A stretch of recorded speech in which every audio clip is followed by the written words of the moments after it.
ఈ పూట పరిశుద్ధాత్మ దేవుణ్ణి ప్రభా, ఈ ఆగస్టు మాసం మొట్టమొదటి పునరుద్ధానపు ఆదివారం ప్రభా, నీ బిడ్డలతో ఏం మాట్లాడబోతున్నామని ప్రభు నేను అడిగినప్పుడు మనము గత కొన్ని వారాలుగా యూదా పత్రిక ధ్యానాలు చేస్తున్నాం.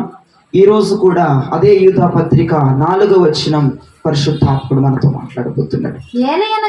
ఏలయనగా కొందరు రహస్యముగా చొరబడి ఉన్నారు. వారు భక్తిహీనులై మన దేవుని కృపను కామాతురత్వమునకు దుర్వినియోగపరచుచు మన అద్వితీయ నాథుడును ప్రభు అయిన యేసుక్రీస్తును విసర్జించుచున్నారు. చేతులెత్తి ప్రభుకు స్తోత్రాలు చెప్పండి. మనము యూదా పత్రిక ధ్యానాల్లో 1, 2, 3 వచనాలు మనం కంప్లీట్ చేసేసుకున్నాం. కొద్దిగా ప్రభు మాట్లాడారు. 4వ వచనంలోనికి పరిశుద్ధాత్ముడి పూట నన్ను నడిపించారు. ఈ 4వ వచనంలో మనం పట్టుకోవలసిన మాట ఏంటంటే, ఏలయనగా కొందరు రహస్యముగా చొరబడి ఉన్నారు అన్న మాట పరిశుద్ధాత్ముడు క్లుప్తంగా మీకు అర్థమయ్యేటట్లుగా మాట్లాడును గాక. జీవము గల దేవుని సంఘములో కొందరు రహస్యముగా చొరబడి ఉన్నారని వాక్యం సెలవిస్తుంది. జీవము కలిగిన దేవుని సంఘములు రహస్యంగా కొంతమంది చొరబడ్డారట. దేవుడు మాత్రం వారిని నడిపించలేదని, మందిరంలో 100 మంది ఉంటే 100 మందిని, మందిరంలో 1,00,000 మంది ఉంటే 1,00,000 మందిని, మందిరంలో 1000 మంది ఉంటే 1000 మందిని దేవుడు నడిపించడంట. ఈ ఆత్మ సత్యాన్ని గ్రహించండి. పూట పరిశుద్ధాత్మ దేవుడు జీవము కలిగిన సంఘానికి నడిపించేవారు ఉంటారట, రహస్యంగా చొరబడిన వారు ఉంటారట. చాలా జాగ్రత్తగా వినాలి. ఈ ఒక్క సత్యాన్ని మీరు గమనించండి. పూట విస్తృతంగా వాక్యం చెప్పకపోయినా ఒక సత్యాన్ని గ్రహించండి.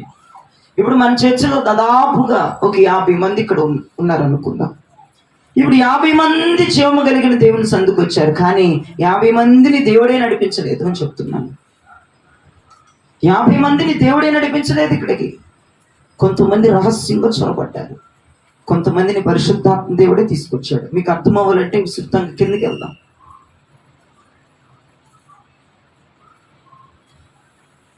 కొన్ని మందిరాలు 1000 మంది ఉంటే 1000 మంది దేవుడే నడిపించుడు, 1,00,000 మంది ఉంటే 1,00,000 మందిని దేవుడే నడిపించుడు, పరిశుద్ధాత్మ దేవుడే నడిపించుడు.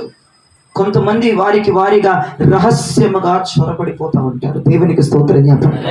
ఇక్కడ అంటున్నాడు, యూదా భక్తుడు అంటున్నాడు, కొందరైతే రహస్యముగా చొరబడ్డారు. మీకు అర్థం అవ్వగొట్టట్లుగా మత్తయి సువార్త 13వ అధ్యాయము 24, 25 వచనాలు తెరవండి, మీకు అర్థమవుతుంది. మత్తయి సువార్త 13వ అధ్యాయము 24, 25 వచనాలు. ఆయన మరి యొక్క ఉపమానము వారితో చెప్పెను. అదేమనగా పరలోక రాజ్యము తన పొలములో మంచి విత్తనాన్ని విత్తిన ఒక మనుషుని పోలి ఉంది. మనుషులు నిద్రించుచుండగా అతని శత్రువు వచ్చి గోధుమల మధ్య గురుగులు విత్తిపోయెను. అదుగో 25వ వచనాన్ని పట్టుకోండి. మనుషులు నిద్రించుచుండగా గోధుమల మధ్య, క్రీస్తు రక్తముతో కడగబడిన వారి మధ్య, దేవుడే మందిరానికి జీవము కలిగిన దేవుని సంఘానికి పరిశుద్ధాత్ముడు నడిపించిన వారి మధ్య ఏమి విత్తుతాడంటే అపవాదిగాడు? గురుగులు. ఆ గురుగులు ఎవరైతే ఉన్నారో వాళ్ళే రహస్యంగా చొరబడిపోయారు జీవం కలిగిన దేవుని మందిరంలో. కేవలం పరిశుద్ధాత్మ దేవుడు వాళ్ళని నడిపించలేదు. ఇక్కడ ఎంతమంది ఉంటే అంతమందిని పరిశుద్ధాత్మ దేవుడు నడిపించలేదు అని చెప్తాను నేను. ఎందుకంటే మీలో గురుగులు కూడా వచ్చి ఉన్నారు. ఈ గురుగుల్ని విత్తింది ఎవడు? శత్రువైన అపవాది. దేవుడు విత్తుల.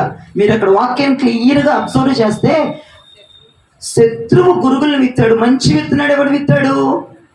ఒక మంచి వ్యక్తి, దైవాకుమారుడు మంచి విత్తనాల్ని ఆయన తన పొలములో, అంటే జీవము కలిగిన దేవుని సంఘములో పరిశుద్ధాత్ముడు మంచి విత్తనాల్ని, గోధుమల్ని విత్తాడు. దేవునికి స్తోత్రం. మరి గురుగుల్ని ఎవడు విత్తాడంటే శత్రువు అయినా. ఇప్పుడు ఇద్దరు కంపేర్ చేసుకోండి. పరలోక ఒక్క జీవము కలిగిన దేవుని సంఘములో పరలోక రాజ్యానికి పనికొచ్చే వారిని మంచి విత్తనాలు విత్తాడు. అవి గోధుమలు. పరలోక రాజ్యములకు సంబంధించిన వారు ఉన్నారు మందిరంలో. పరలోక రాజ్యము కొరకు బ్రతుకుతున్న వారు ఉన్నారు. పరలోక రాజ్యము కొరకు ఎదురు చూస్తున్న వారు ఉన్నారు. పరలోక రాజ్యము కొరకు తగిన ఏర్పాట్లు భూమి మీదే వారి శరీరములు, వారి ఆత్మలు వారు చేసుకుంటూ ఉన్నారు. వారిని మాత్రమే పరిశుద్ధాత్ముడు విత్తాడు. వారిని మాత్రమే ప్రతి వారం పరిశుద్ధాత్ముడు జీవము కలిగిన సంఘములోనికి నడిపిస్తున్నాడు. మిగతా వాళ్ళు గురుగురు. వాళ్ళు ఎందుకు వస్తున్నారంటే వాళ్ళు రహస్యంగా చొరబడిపోతున్నారు. వాళ్ళని అపవాది పంపిస్తున్నాడు సంఘానికి. మీకు విషయం తెలుసా? అపవాదే కొంతమందిని 50 మంది ఉంటే 50 మందిలో 20 మంది దేవుని రాజ్యము కొరకు విత్తబడిన గోధుమలైతే 30 మందిని కేవలం వాడు కావాలనే మందిరానికి పంపిస్తున్నాడు. ఏమండి, శత్రువు మందిరానికి పంపిస్తాడంటే ఎస్, గోధుమల మధ్య తప్పకుండా వాడు గురుగులను విత్తుతాడు. గోధుమల మధ్య జీవము కలిగిన పరిశుద్ధమైన నీతి కలిగిన యథార్థమైన బోధ ఎక్కడైతే ఉంటుందో అక్కడ ఖచ్చితంగా గురుగులను వాడు విత్తే ఉంటాడని. మీలో ఎంతమంది గురుగులని అపవాది విత్తాడు, ఎంతమంది రహస్యంగా ప్రతి వారం సంఘములోనికి చొరబడిపోతున్నారో మీకే వదిలేస్తున్నాను ఈ పూట. మీకే వదిలేస్తున్నాను ఈ పూట. మీరు గురుగులా గోధుమలా? గోధుమలైతే పరలోక రాజ్యము కొరకు మాత్రమే దేవుడు నిన్ను విత్తాడు ఒక గోధుమగా. మరి ఈ గోధుమల మధ్యలో గురుగులు ఉంటాయి, ప్రతి సంఘములు ఉంటాయి. మరి వీళ్ళని ఎవరు చర్చికి రమ్మంటున్నారు? వీళ్ళని ఎవరు చర్చికి ముస్తాబై తయారై వీళ్ళు ఎందుకు వస్తున్నారంటే అపవాది వారిని ముస్తాబై వెళ్ళమంటాడు మందిరానికి. ఏమండి, విచిత్రంగా ఉంది కదా. కొంతమందిని ఆదివారం అపవాది చర్చికి వెళ్ళమంటాడు. కొంతమంది పరలోక రాజ్యము కొరకు ఎదురు చూస్తున్న వారిని, దేవుడు ప్రణాళిక ఏర్పాట్లో ఉన్న వారందరూ కూడా వారు పరిశుద్ధాత్మ దేవుడు మందిరానికి నడిపిస్తే కొంతమందిని అపవాది నడిపిస్తుందట మందిరానికి. ఎందుకంటే ఖచ్చితంగా గోధుమల పక్కన గురుగులు ఉండాలి. ఖచ్చితంగా సంఘాన్ని చెడగొట్టాలి. ఖచ్చితంగా సంఘాన్ని భ్రష్టు పట్టించాలి. ఖచ్చితంగా సంఘానికి కీడు తేవాలి. ఖచ్చితంగా దైవజనుని అల్లరి చేయాలి. ఖచ్చితంగా సంఘములను భ్రష్టు పట్టించి ఇదిగో నువ్వు ఆ సంఘములకు వెళ్తున్నావా, ఏం మారేవని జనాలు అనుకోవాలి. అందుకొస్తారు కొంతమంది. వాడు కేవలం అపవాది నిన్ను పంపిస్తాడు. నీ అంతటికి నువ్వు కూడా రావు. అపవాది నిన్ను ముస్తాబయ్యి మందిరానికి వెళ్ళమంటాడు. ఎందుకో తెలుసా? సంఘము మీద బ్యాడ్ నేమ్ రావాలా. ఇది మందిరానికి వెళ్తే టీవీలు చూస్తే అనాలి కదా. నువ్వు రహస్యంగా చొరబడిపోతున్నావు. నువ్వు కేవలము దేవుడు పంపిస్తే రాలేదు. నిన్ను దేవుడు ఏర్పాటు చేసి దేవుడు నిన్ను ప్రేరేపిస్తే నువ్వు సంఘానికి రాలేదు. అపవాది కొంతమంది గురుగుల్ని సంఘానికి నడిపిస్తున్నాడు. మన సంఘమే కాదు, కొన్ని వేల సంఘములు ఉన్నటువంటి విశ్వాసులు ఎంతమంది గురుగులు అది అపవాది గారు గోధుమల మధ్య విత్తాడు. ఎంతమంది సంఘానికి నష్ట చాతురాళ్ళు వాడు నడిపిస్తున్నాడు. వీళ్ళు ఎంతమంది ఉన్నారు? ఎంతమందిని దైవజనుడు దూషించేవారిని, ఎంతమందిని సంఘానికి బ్యాట్ తెచ్చేవాడిని, ఎంతమంది బయట నీ గురించి సంఘం గురించి గొనుక్కుంటున్నారో. నువ్వు సంఘాన్ని అపరిశుద్ధత చేయడానికి, సంఘం పేరు తీయడానికి, సంఘం పరువు తీయడానికి ఒక గురువుగా నిన్ను సంఘంలో అడిగించాడు. ఎవరు ఆ గురుగులు? సంఘము పరువులు తీసే ఆ గురుగులు ఎవరు? సంఘం యొక్క విలువలను మట్టగలిపే గురుగులు ఎవరు? ఎవరిని అపవాది సంఘానికి నడిపిస్తున్నాడు? ఎందుకు నడిపిస్తాడు? వాడు చర్చికి వెళ్ళమని చెప్తాడు. వాడు చర్చికి వెళ్ళమని చెప్తాడు. ఎందుకంటే సంఘము పరువు తీయటానికి నేను నడిపిస్తాడు. వాడు నువ్వు చర్చికి వెళ్ళి గోధుమలు ఉంటాయి అక్కడ, కొన్ని గోధుమలు. నువ్వు ఆ గోధుమల దగ్గరికి వెళ్ళాలి. అవసరమైతే వారిని కూడా చెడగొడతారు కొంతమంది. లేరా అండి? నా ఎదురు కూర్చున్న వారు అన్నారు. కేవలం నేను అపవాది నడిపిస్తున్నాడు ఆ సంఘానికి, లేదా పరిశుద్ధాత్మ ప్రేరేపణ ద్వారా పరిశుద్ధాత్మ దేవుడు పరలోక రాజ్యము కొరకు నేను ఏర్పాటు చేసుకుని ఒక గోధుమగా ఈ JHS మినిస్ట్రీస్ లో నాటాడా? లేదంటే దేవుడు నాటకపోతే అపవాదే ఒక గురువుగా నేను ఎంచుకొని నీ బలహీనతను వాడు క్యాచ్ చేసి సంఘానికి నడిపించి సంఘ ప్రతిష్టతను తీసి సంఘ పేరును మట్టగలిపి సంఘ దైవజనులను కూడా అవమానకరంగా మాట్లాడిస్తూ నువ్వు ఎందుకండి సంఘానికి వచ్చి? ఎంతమంది నేను తిట్టుకుంటున్నారో, ఎంతమంది వెనక గొనుక్కుంటున్నారో, ఎంతమందికి ఇది చర్చికి వెళ్తుంది అంటే చూడండి, అపవాదిని ద్వారా దేవుని నామములకు చెడ్డ పేరు రావాలని వాడు నిన్ను ఎన్నుకొని ఒక గురువుగా నిన్ను మార్చి గోధుమల దగ్గర నిన్ను అట్లా పెట్టాడు. నేను చెప్తున్న మాటలన్నీ వాస్తవం. అందుకే యూదా భక్తుడు అంటాడు కొందరు రహస్యంగా చొరపడ్డాడు. పరిశుద్ధాత్మ దేవుడు కొందరు నడిపించడు చర్చికి. రహస్యంగా వారికి వారుగా చొరబడిపోతారు. వారికి వారుగా వచ్చేస్తారు. వారికి వారుగా వచ్చి పేరు ప్రఖ్యాతులని అంటే ఈ విశ్వాసులే కాదు, సేవకులు కూడా దేవుడు విత్తిన వారు ఉన్నారు, దుష్టుడు విత్తిన వారు ఉన్నారు. సేవకులు కూడా వారికి వారు ముసుగులు వేసుకుని నేను అపోస్తులని చెప్పుకునే వాళ్ళు, నేను అపోస్తులికి చర్చ్ అని చెప్పుకునే వాళ్ళు, వాళ్ళ పేరుకు ముందు అపోస్తులని రాసుకునే వాళ్ళు. అక్కడ ఏమీ ఉండదు, అక్కడ గోంగూర. కానీ వీడు ఒక గురువు. ఎట్లాగైనా దేవునికి అవమానం రావాలి, దేవుని రాజ్యం హేళన చేయబడాలి, దేవుని రాజ్యం తృణీకరించబడాలి, దేవుని రాజ్యానికి అపనింద రావాలి, దేవుని రాజ్యం మీద అపండాలు పడాలంటే వాడికి గురుగులు కావాలి. ఆ గురుగులు ఎంతమంది మీలో ఉన్నారో నాకు తెలియదు. వాళ్ళు ఎవరో చెప్తారు వినండి. నేను ఇప్పుడు మీ అందరికీ తేలిపోద్ది. వాళ్ళు ఎవరో చెప్తారు వినండి. దేవుడు విత్తిన విత్తనాలకి, శత్రువైన అపవాది విత్తిన విత్తనాలకి తేడా ఏంటంటే, దేవుడు విత్తిన విత్తనాలు ఎలా ఉంటాయంటే ప్రతిరోజు కూడా పరిశుద్ధాత్ముడు నడిపించిన విశ్వాసులు, సేవకులు. వినండి వినండి వినండి వినండి. పరిశుద్ధాత్ముడు నడిపించిన విశ్వాసులు, సేవకులు ఎలా ఉంటారంటే వీరు పరలోక రాజ్య సంబంధులుగా నడుస్తారు. వినండి, అపవాది విత్తిన విత్తనాలు ఎలా ఉంటాయో తెలుసా? వాళ్ళు లోక సంబంధిగా నడుస్తారు. చర్చిలకు వస్తూనే లోక సంబంధముగా నడుస్తున్న ప్రతి ఒక్కరూ కూడా మిమ్మల్ని దేవుడు చర్చికి నడిపించట్లేదు. మిమ్మల్ని అపవాది ఒక గురువుగా, ఒక బొమ్మగా వాడుకొని మీ ద్వారా నీ తండ్రికే నష్టం వచ్చేటట్లుగా, నీ తండ్రికే అవమానం వచ్చేటట్లుగా, నువ్వు వచ్చే చర్చికే అవమానం కలిగేటట్లుగా, నువ్వు వినేటువంటి బోధ, ఎవరి బోధ అయితే ఉంటున్నావో ఆయనకే అవమానం కలిగేటట్లుగా నిన్ను ఒక రోల్డ్ మోడల్గా వాడు తయారు చేసేసాడు. ఎందుకంటే నువ్వు ఎన్ని సంవత్సరాలు అవుతున్నాయి చర్చికి వచ్చి, నువ్వు లోకానుసారంగానే ఉన్నావు కాదంటారా? ఇక్కడి నుంచి వెళ్ళిపోతాను నేను. ఎన్ని సంవత్సరాల బోధలు విని నువ్వు లోకానుసారంగా ఉన్నావా? అమ్మా, నిన్ను వాడుకుంటుంది అపవాది. అర్థమవుతుందా? దేవుడు కాదు తల్లి, దేవుడు అని పేరు పెట్టబాకు. నీకు నమస్కారం వద్దమ్మా. నువ్వు చర్చికి వస్తూ లోకానుసారంగా ఉండి దేవుడు అని పేరు పెట్టు మాకు.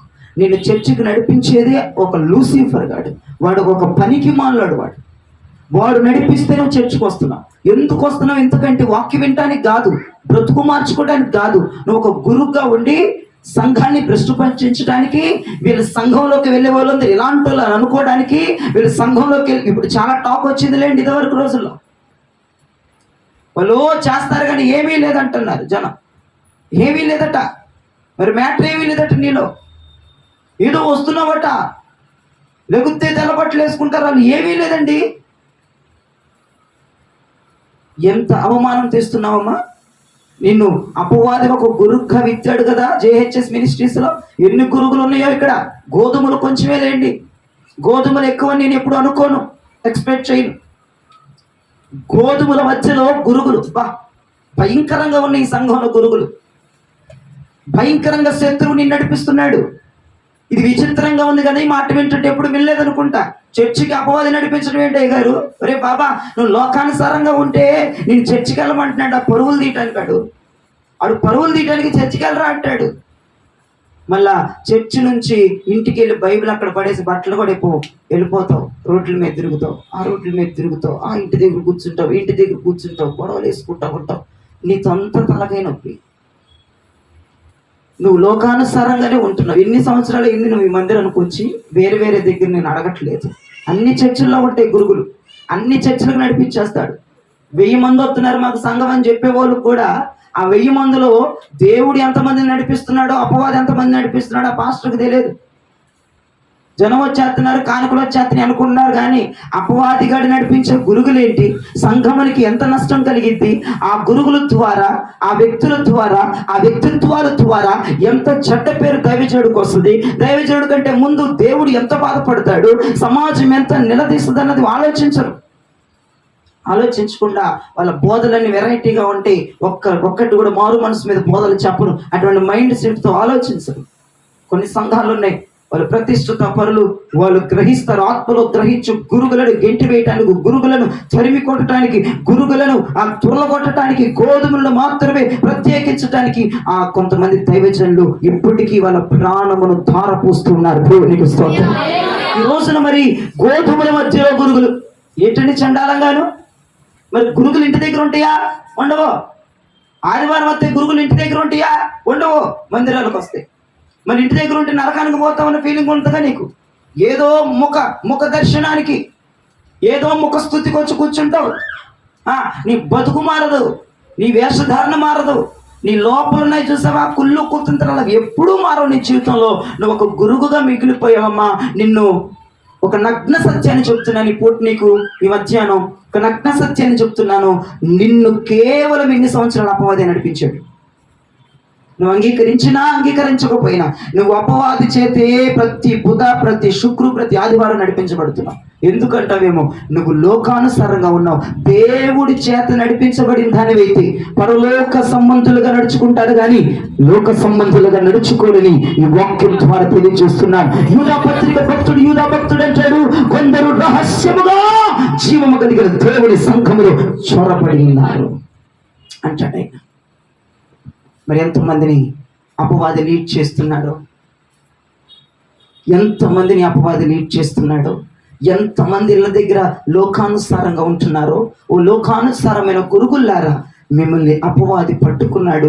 వాడే చర్చికి నడిపిస్తున్నాడు. వాడే సంఘ పరువు తీయటానికి, సంఘ అపరిశుద్ధిలోనికి వెళ్ళటానికి, సంఘము తృణీకరించబడటానికి, సంఘం యొక్క బోధలు మట్టగలిసిపోవటానికి, సంఘాన్ని వేలెత్తి చూపించటానికి నిన్ను ఒక గురుగుగా వాడు కొన్ని సంవత్సరాలుగా వాడుకుంటున్నాడు.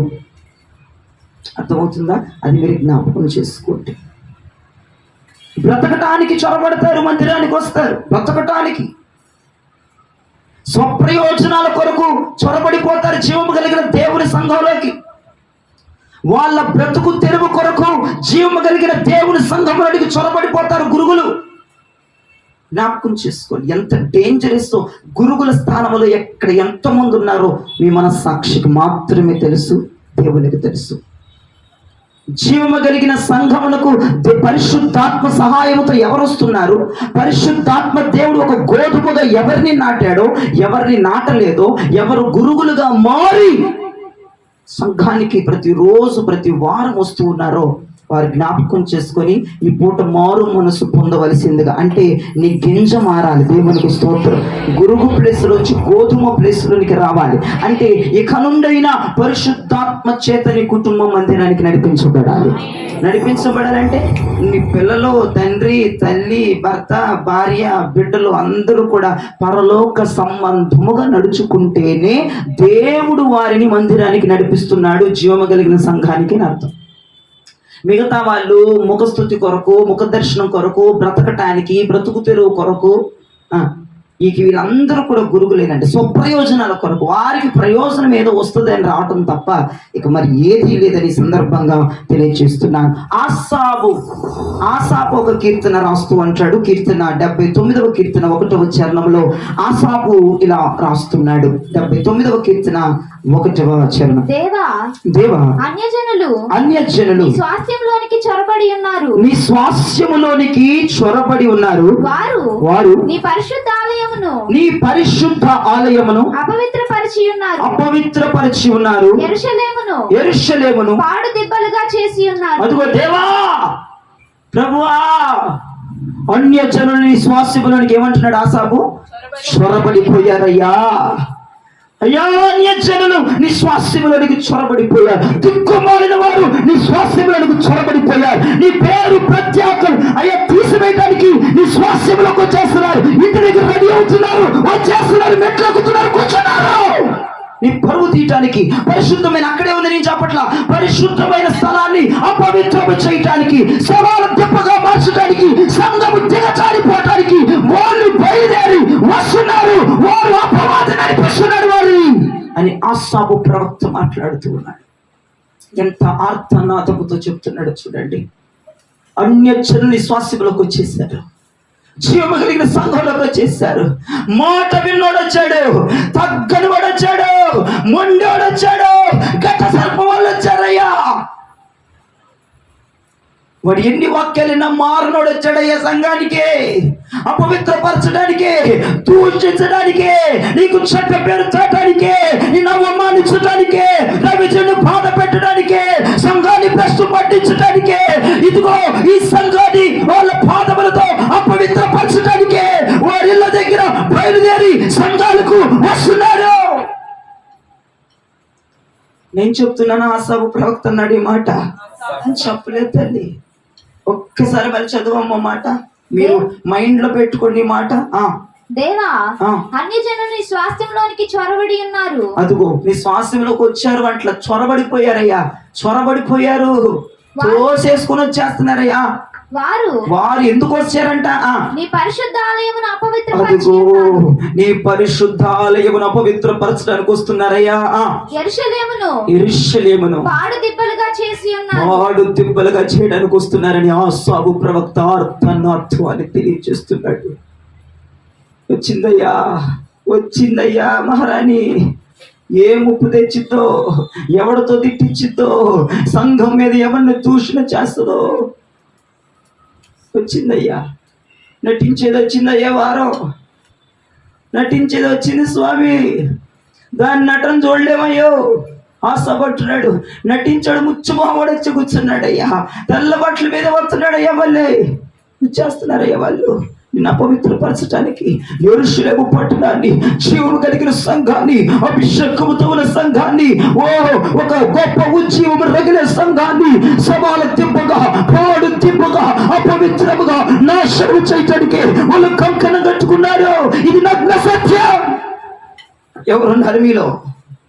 లోక సముద్రులుగా బ్రతుకుతున్న వారు గురుగులు.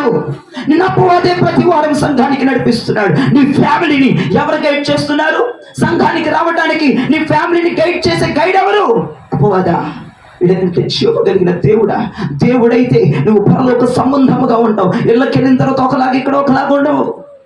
నీ నడికి ఎప్పుడు ఒకేలాగా ఉంటుంది, నీ మాట ఎప్పుడు ఒకేలాగా ఉంటుంది, నీ పద్ధతి ఎప్పుడు ఒకేలాగా ఉంటుంది, నీ మాట తీరు ఎప్పుడు ఒకేలాగా ఉంటుంది, నీ ప్రార్థన ఇప్పుడు ఒకేలాగా ఉంటుంది, నీ ఆలోచన ఇప్పుడు ఒకేలాగా ఉంటుంది. మారిపోతున్నాయి, వస్త్రాల రంగులు మారిపోతున్నాయి. అంటే తేడా ఉంది. నువ్వు ఒక గురుగువి. నీకు తెలుసా నువ్వు ఒక గురుగువని? నీకు తెలుసా నీ అపవాది చర్చికి ముస్తాబై రెడీ అయి పంపిస్తున్నాడని? ఎందుకు వచ్చావు చెప్పినా? నువ్వు ఎందుకు వస్తున్నావు తెలుసుకున్నా? 5 సంవత్సరాల నుంచి చర్చికి అపవిత్రపరచడానికి ఎందుకు వస్తున్నావు? ఇంకో మాట చెప్పినా, యెరూషలేము సుందర పట్టణాన్ని పాడు దిబ్బగా చేయడానికి వస్తున్నావు. దేవునికి ఏం పేరు వచ్చింది? నీ ద్వారా దేవుడికి ఏం పేరు వచ్చింది? ఒక దైవజనుడికి కానీ, ఒక దేవునికి కానీ, ఒక సంఘానికి కానీ ఆలోచించండి. ఫస్ట్లో అందరూ పొగుడుతారు. నేను తిట్టిన లేరంటావా? నీ శాస్త్రులకి, నీ పనులకి ఒక్కరొక్కరు నీ గురించి చెప్పుకున్న లేరంటావా? అవి వాస్తవాలు కాదంటావా? అవి కారడీలు అంటావా? అవి ఉత్తుత్తి మాట్లాంటావా? చూస్తేనే కదా మాట్లాడేది. నీ ప్రవక్తను చూసే కదా. ఒకసారి జ్ఞాపకం చేసుకో. నీవు దేవుని పరిశుద్ధాత్మ ప్రేరేపణ ద్వారా నీ పిల్లలు, నీ భర్త నీవు నడిపించబడుతున్నారా? లేదంటే సంఘాన్ని కేవలం అపవిత్రపరచడానికి చొరబడ్డావా తల్లి? ఎందుకు చొరబడ్డావు సంఘంలోనికి? నువ్వు జవాబు చెప్పవలసిన దానిపై వాడపై ఉన్నావని ప్రభు పేరుతో మనం చేస్తున్నాను. ఇంకా చూడండి, తీతు పత్రిక మీరు చూడగలిగితే, రహస్యంగా చొరబడిన వీరెవరు? అసలు వీరెవరు? వీరిని ఏమంటారు? తీతు అంటున్నాడు. తీతు పత్రిక 1వ అధ్యాయం 16వ వచనంలో మీరు చూడగలిగితే అప్పుడు ఒక చక్కని మాట మనం చూస్తాం. దేవుని ఎరుగుదుమని వారు చెప్పుకొందురు, దేవునిని ఎరుగుదుమని వారు చెప్పుకొందురు గనుక అసహ్యులు, అవిధేయులు, ప్రతి సత్కారం విషయములో భ్రష్టులై ఉండి తమ క్రియల వలన ఆయనను ఎరుగుమన్నట్టున్నారు. అదిగో మీరేం చెప్తారంటే, గురుగులు ఎలా ఉంటారంటే, మా దేవుణ్ణి ఎరిగామని చెప్తారంట నోటితో, కానీ ప్రవక్తల్లో మాత్రం అది కనపడదు అంటున్నాడు. అక్కడ గురుగులు ఎవరు? గురుగులు ఎవరిని అంటారు? గోధుమలు పక్కన పెట్టండి. గురుగులు ఎవరిని అంటారంటే, ఈ గురుగులు చెప్పుకుంటారంట, మేము దేవుణ్ణి ఎరిగామండి, మేము ఆ శక్తిని ఎరిగామండి, మేము ఆ బలాన్ని ఎరిగామండి, మేము రక్షణ తీసుకున్నామండి, మేము అదండి, మేము ఇదండి అని చెప్తారంట. నోటితో నోరు జారితే ముత్యాలు రాలుతాయి అంట. కానీ అలా బ్రతుకులో అది ఒక్కటి కూడా. వీళ్ళ పేరు ఏం పేరు పెట్టాడు ప్రభు? గురుగులు వాళ్ళు. నీ ప్రవర్తనలో చూపించాలి. దేవుణ్ణి ఎరిగాను అనేది మాటలతో కాదు, నీ ప్రవర్తనలో చూపించాలి. దేవునికి స్తోత్రం. దేవుడు ఎవరో నీకు తెలుసన్నప్పుడు ఆయన ప్రవర్తన నీ బాడీ లాంగ్వేజ్ లో కనపడాలి. ఆయన ప్రవర్తన అణువణువు నీ ప్రతి అవయవాల్లో ఆయన ప్రవర్తన కనపడాలి. నోటితో చెప్పుకొని క్రియల్లో చెప్పుకోలేని వారందరూ కూడా గురుగులతో సమానమని పరిశుద్ధాత్ముడు ఈ యొక్క ఆగస్టు మాసం 7వ ఈ యొక్క మొట్టమొదటి పునరుత్థానపు వేళలో ఆయన మాట్లాడుతున్నాడు. ప్రియమైన జ్ఞాపకం చేసుకోండి. ఇంకా చూడండి, ఇంకా ఎవరు గురుగులు ఎవరు? 2వ తిమోతికి రాసిన పత్రికలో 3వ అధ్యాయం 5వ వచనాన్ని మీరు చదవగలిగితే, పైకి భక్తి గలవారై ఉండి పైకి భక్తి గలవారై ఉంటారు, దాని శక్తిని ఆశ్రయించు వారని ఎందురు. అదిగో గురుగులు ఎవరో తెలుసా? పైకి భక్తిగా ఉండి దాని శక్తి ఏంటో తెలియదు. మారు మనసు ఏంటి? రక్షణ పొందామంటారు, దాని శక్తి మారు మనసుకు దారి తీయాలి కదా. దాని శక్తి వాళ్ళకి తెలియదు. రక్షణ పొందామని మాత్రమే వాళ్ళకి తెలుసు, నీళ్ళలో మునిగి లేసామని మాత్రమే వాళ్ళకి తెలుసు. కానీ దాని అంతర్గతం ఏంటి, అంతర్భావం ఏంటి, అసలు రక్షణ అంటే అర్థం ఏంటి, మారు మనసు అంటే అర్థం ఏంటి, ప్రతిష్ఠిత అంటే అర్థం ఏంటి, సమర్పణ అంటే అర్థం ఏంటి, అభిషేకం అంటే అర్థం ఏంటి, క్రీస్తు వలె బ్రతకాలంటే అర్థం ఏంటి, ఆ శక్తి వాళ్ళకి తెలియదు. వీళ్ళెవరంటే గురుగులు. వీళ్ళు కేవలం సంఘాన్ని పాడు చేయడానికి వస్తున్నారు, మొహమాటం లేదు. నీ మొహమాట పడాల్సిన అవసరం లేదు. నువ్వు కేవలం JHS మినిస్ట్రీస్ని బస్టు పట్టించడానికి వస్తున్నావు. నువ్వు ఇది వదిలేసి వేరే సంఘానికి వెళ్ళిన దాన్ని కూడా భ్రష్టు పట్టిస్తావు. ఎక్కడైనా నువ్వు భ్రష్టు పట్టించేదానివి. ఎక్కడికి వెళ్ళినా నీ ద్వారా అవమానమే దేవునికి. ఎక్కడికి వెళ్ళినా నీ ద్వారా దేవుడిని తిట్టడమే. ఎక్కడికి వెళ్ళినా నీ ద్వారా దైవజనుడిని తిట్టడమే. ఎక్కడికి వెళ్ళినా నీ ద్వారా నువ్వేదో ఒక వ్యతిరేకమైన పని చేయడం, వాళ్ళు దైవజనుల మీద పడిపోవటం, సంఘాల మీద పడిపోవటం, సంఘ ప్రార్థనల మీద పడిపోవటం, సంఘ విస్తృతంగా. ఏమమ్మా, ఏ నింద పడాలి నీ మీద ఆ నింద పడాలి. పడకూడని నిందలు పడుతున్నాయి. నా నిమిత్తము దేవుని నిమిత్తం నిందలు పడితే అది వేరే విషయం. దేవుడి నిమిత్తం అది అంటే వేరే విషయం. నువ్వు భక్తి చేసి తిట్టించుకుంటే అది వేరే సంగతి. భక్తి చేయకుండా పనికి మాల పనులు చేసుకుంటే తిట్టించుకున్నావు అనుకో, నీ ద్వారా నువ్వు ఒక గురువువి అని అర్థం చేసుకో. నువ్వు ఒక గురువువి అని అర్థం చేసుకో. ఎదుటివారు నీ క్యారెక్టర్ని ఎత్తి నేను తిడుతున్నప్పుడు, ఎదుటివారు నీ పద్ధతుల గురించి మాట్లాడుతున్నప్పుడు, ఎదుటివారు నీ మాట తీరు గురించి మాట్లాడుతున్నప్పుడు, ఎదుటివారు నీ పొగరబోత్తనాన్ని గురించి మాట్లాడుతున్నప్పుడు, నీ ఒక గురువుగా నువ్వు గుర్తించుకోవాలి. ఎదుటివారు వీడు చాతగానోడ్రా, వీడు నిర్లక్ష్యం కలిగినాడు, వీడు ప్రార్థనకు వెళ్తాడు కానీ వీడి బుద్ధి మారదు, వీడి నడక మారదు, వీడి తిండి మారదు, వీడి సోకు మారదు, దీని యాసలు మానం, దీని ఆచారాలు మానం, దీని దిక్కుమాల సోది సంతతిని మానవని ఎవడెవడైతే నీ ముందు నీ వెనక ఇదిగో నీకు తెలిసిన వాడు అంటున్నారో, నువ్వు ఒక గురువుగా గుర్తించుకో. నేను ఒక గురువు. నేను ఇన్ని సంవత్సరాల సంఘానికి వెళ్ళి కూడా జనముల యొక్క ఇంకా నా ప్రవక్తనను, నా క్యారెక్టర్ను ఎత్తుపట్టి మాట్లాడుతున్నారంటే నువ్వు ఒక గురువు. ఎస్, నువ్వు ఒక గురువు. దైవజనుడు కూడా నీ క్యారెక్టర్ని ఎత్తి మాట్లాడుతున్నాడంటే నువ్వు ఒక గురువు. ఈ గురుగులు ఎలా ఉంటాయి అంటే, మందిరానికి వస్తే వాక్యం వినం, మందిరానికి వస్తే మారు మనసు పొందవు, మందిరానికి వస్తే అభిషేకం పొందవు, ఆత్మాభిషేకం ఉండదు, ఆత్మ కుమ్మరింపు ఉండదు, భాషలు ఉండవు, ప్రవచనాలు ఉండవు. మందిరానికి వచ్చిపోతారు. వీళ్ళు వచ్చిపోవటం ద్వారా మీకు నష్టం కాదు, సంఘానికి నష్టం, దైవజనుడికి నష్టం, సంఘ ప్రార్థనలకు నష్టం, సంఘ ప్రతిష్టతకు నష్టం, సంఘ పౌరుషవానికి నష్టం, దేవునికి అంతకంటే పెద్ద నష్టం. మార్చుకొని వస్తావా? మారకుండా ఇంట్లో ఉండి నరకానికి పోతావా? నువ్వు మారకుండా వచ్చినా నరకానికి పోతావు. నేను మారలేని ఇంట్లో కూర్చున్నా నరకానికి పోతావు. ఈ రెండూ వద్దని చెప్పేసి దేవుని సంబంధిగా, దేవుడు నాటిన గోధుమలుగా, దేవుడు ప్రేరేపిస్తే వచ్చే సంఘానికి ఒక విశ్వాసులకు, ఒక ఆత్మీయులకు, ఒక కొడుకు కూతురులుగా వస్తారా? లేదంటే ఇంకా వాడి చేతిలో ఉండి వాడు పంపిస్తే మందిరానికి వచ్చి మందిర ప్రతిష్ట, మందిర పరువు తీసి నష్టపరిచి నువ్వు సుఖంగా ఉండాలని ఆలోచిస్తున్నావా? నిన్ను మాత్రం దేవుడు వదలడు. నిన్ను మాత్రం దేవుడు దైవజనుడు వదిలిన, ఈ పక్కన కూర్చున్న విశ్వాసులు వదిలిన, చుట్టుపక్కల చూస్తున్నటువంటి మనుషుల్ని వదిలిన, దేవుడు ఖచ్చితంగా వదలడు. అది నేను చివరి మాటలో నేను చెప్తాను ఏమైతుందో. నీవు, నీ భర్త, నీ పిల్లలు దేవుని ప్రణాళికతోనే ఉంటే మంచి విత్తనాలుగా మీరు సంఘానికి వచ్చి నాటబడతారు. దేవునికి స్తోత్రం. అయ్యా, మేము మంచి విత్తనాలని ఎలా తెలిసిద్ది? మా పిల్లలు, నేను, మా భర్త మంచి విత్తనాలు, దేవుడే మమ్మల్ని నాటాడు, దేవుడే మమ్మల్ని సంఘానికి నడిపిస్తున్నాడు. నేను ఎలా తెలిసిద్ది అంటే, మీరు పరలోక సంబంధములుగా నడుస్తారు, పరలోక సంబంధులుగా నడుస్తారు, నువ్వు, నీ పిల్లలు, నీ భర్త. లేదు, అన్ని వ్యంగ్యంగా, వ్యతిరేకంగా, దరిద్రంగా నీ పద్ధతి, నీ శాస్త్రలో, నీ మాటలో, నీ తీరు ఉందనుకో, ఖచ్చితంగా నువ్వు ఒక గురువువి. ఖచ్చితంగా నీ ద్వారా చర్చి ప్రతి వారం అపవిత్రపరచబడుతుంది. అర్థమవుతుంది? వచ్చేస్తున్నాను మురిసిపోతున్నావు. వచ్చేయడం ద్వారా దేవునికి నష్టం, దేవునికి ముఖం చిన్నపుచ్చుకోవటం, దేవునికి కన్నీరు. నువ్వు బ్రతుకు మార్చుకో.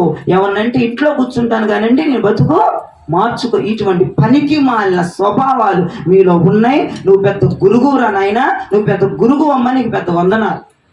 ఎన్ని సంవత్సరాల నుంచి గురుగ్గా ఉన్నావో నీకు తెలియదు. అదేలే నీకున్న మచ్చ, నీ నల్ల మచ్చ నీకు కనపడట్లా, ఎదుటోడే కనపడుతుంది. ఎదుటోడే గురుగు నీ కళ్ళ కింద. నీ కింద ఉన్న ఆ నల్ల మచ్చ నీకు ఎప్పుడో చూసుకుంటే నీకు ఎప్పుడో మారు మనసు వచ్చేది. నీకు ఇంకా రావట్లా. ఎన్ని ప్రసంగాలు ఎట్లా రావట్లేదంటే రాదు. నేను చెప్తున్నా రాదు. ఎందుకంటే నిన్ను నడిపిస్తుంది ఎవడు చర్చికి?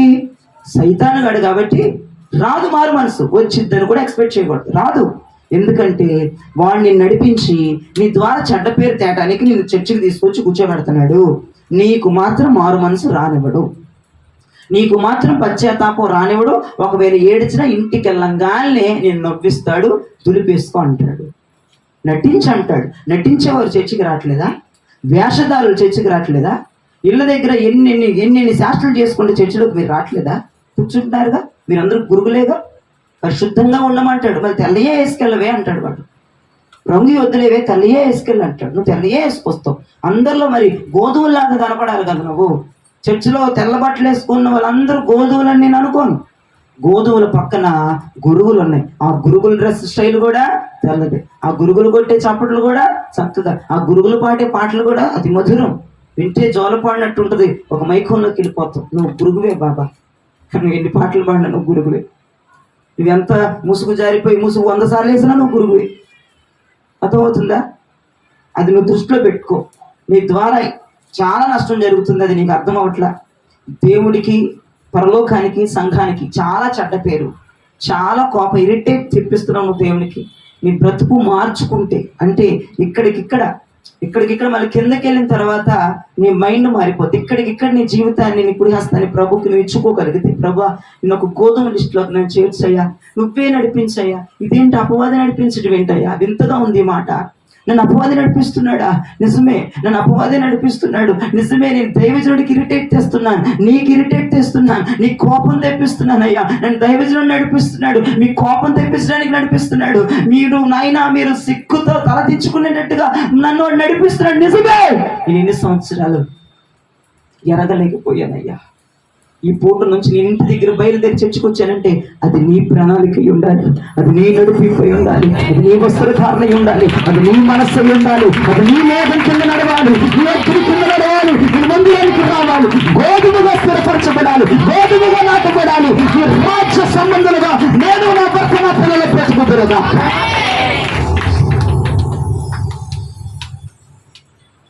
నీ మీద నాకు అనుమానమే, నీ మీద నాకు అనుమానమే. జాగ్రత్త. ఈ ప్రసంగానికి నువ్వు గోధుమగా మారుదువు గాక. మారకపోతే కష్టమండి. ఇంకెంతకాలం ఇరిటేట్ తెప్పించుకుంటూ బ్రతుకుతావు. చండాలమే. ఎన్ని అనుకుంటున్నారో తెలుసా దైవజనుడు దేవుణ్ణి? ఎన్ని అనుకుని నీకు వినపడవు కాబట్టి ఎన్ని తిట్టుకుంటున్నారో తెలుసా?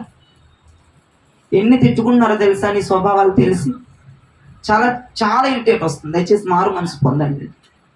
నీ మారు మనసు రాదని తెలిసి కూడా నేను చెప్తున్నాను. ఎందుకంటే వాడు ఎవడైతే చర్చికి నడిపిస్తారో ఆడికి మారు మనసు. ఎంతన్నా ఏడవని దైవజనుడు ఎంతన్నా గొంతు జించుకొని బేర్ నరిసి ఏడ్చినా నువ్వు చలించవు. ఎందుకంటే నువ్వు ఒక విఐపిని నడిపిస్తున్నాడు. పెద్ద సూపర్ న్యాచురల్ గెస్ట్ ఆయన నీకు.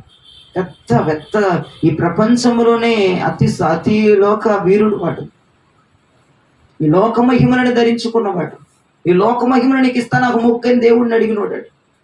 అది చాలా భ్రష్టమైన తెలివి కలిగినోడు వాడు. నువ్వు అట్లా ఉండకపోతే అదేలే, తండ్రికి మించిన కూతుర్లు ఉండాలి తప్ప తండ్రిని ముంచే కూతుర్లు ఉండకూడదు. కానీ బాగా న్యాయం చేస్తున్నారు అపవాది గడికి. నీ తండ్రి అపవాది అని అర్థమవుతుంది. మా తండ్రి అబ్రహాం అనవద్దు, సారీ, మా తండ్రి అబ్రహాం కాదు, మా తండ్రి లూసిఫర్, వేకువ చుక్క. మరి ఇక చెప్పుకోవడం బతుకుతుంది నీ పని. ఇప్పుడు ఇందాక చెప్పా, గురువులు ఏం చెప్తే అంట చెప్పు అంట, మేము దేవుణ్ణి ఎరిగి ఉన్నాము అంటే. అదేనా బ్లెస్ నువ్వు చదివింది? దేవుణ్ణి ఎరిగి ఉన్నాము అంటే అంట గురువులు. మేము లూసిఫర్ మా నాన్న అన్నమాట. మేము మా నాన్న యేసుక్రీస్తు ప్రభువారు. నజరేయుడైన యేసు, అబ్బా ఇమ్మానుయేల్, అమ్మో రక్షకుడు, అబ్బా మా తండ్రికి బోలెడన్ని పేర్లు, సకల విద్యలు అభ్యసించగలిగిన వాడు తండ్రి భక్తం. నువ్వు చెప్పే నీ బిల్డప్లు అటువంటి అని చెప్తాను, కానీ నువ్వు గురువే, నువ్వు గోధుమ కాదు. గోధుమ నాకు బిల్డప్ ఇస్తున్నామని భక్తుడు అన్నాడు, నేను అనలేదు. మళ్ళీ భక్తుడదే అన్నాడు, పైకి భక్తి కలిగిన వాళ్ళ కనపడతావు. నువ్వేంటిది? గురువువి. ఆ గురువు అన్న విషయం బయటకు ఆడు తెలియనివ్వకుండా చేస్తాడు. అమ్మ నువ్వు బయటికి చెప్పుకోకూడదు, మా బయటికి ఈ వారం ఎందుకు నువ్వు ఆ డ్రెస్ వేస్తున్నావు, ఎందుకు వెళ్ళొద్దు, చెమికిలు చాలా చాలా చాలా కొట్టేదొద్దు, నువ్వు భక్తిదానిలా కనపడాలి కాబట్టి ఇదిగో నిలువుటంగి వేసుకో, ఎఫోది వేసుకొని పంపిస్తాడు. అది నువ్వు ఎఫోది వేసుకొని వచ్చి తప్పట్లో పడతావు. వామ్మో ఇంకేముందిరా బాబు నీ భక్తి, పీక్స్లోకి వెళ్ళిపోతుంది అనుకుంటారు ఎవరో జనాలు. దేవుడు కదరా బాబు, నువ్వు మోసపోతున్నావు, ఎక్కిరించబడతావు. మోసపోకుడి, మీరే ఎక్కిరించబడతారు, మీరే దూషించబడతారు. చివరికి క్రొత్త అపవాది చేత నడిపించబడుతున్న సంఘమంతటికి నా హృదయపూర్వకమైన వందనాలు. ఎంత దరిద్రంగా ఉందో కదా ఈ వందనాలు నీకు చెప్తుంటే. నీ మీద నీకు చిరాకు రావాలి పూట. దరిద్రమే. నేను ఒక గురుగ్గా వాడుకున్నాడా నన్ను, నేను గోధుమను కాదా అన్న మచ్చ నీకు తెలియాలి పూట. దేవునికి స్తోత్రం. అసలు ఏం జరిగిద్ది మీకు, మీరు గనక ఈ పూట మారు మనసు పొందపోతారు. ఇవాళకి ఏం జరిగిద్దో చూడండి. యూదా భక్తుడు అంటాడు 4వ వచనంలో చివరి లైన్ చూడండి ఒకసారి, ముగించేసాను.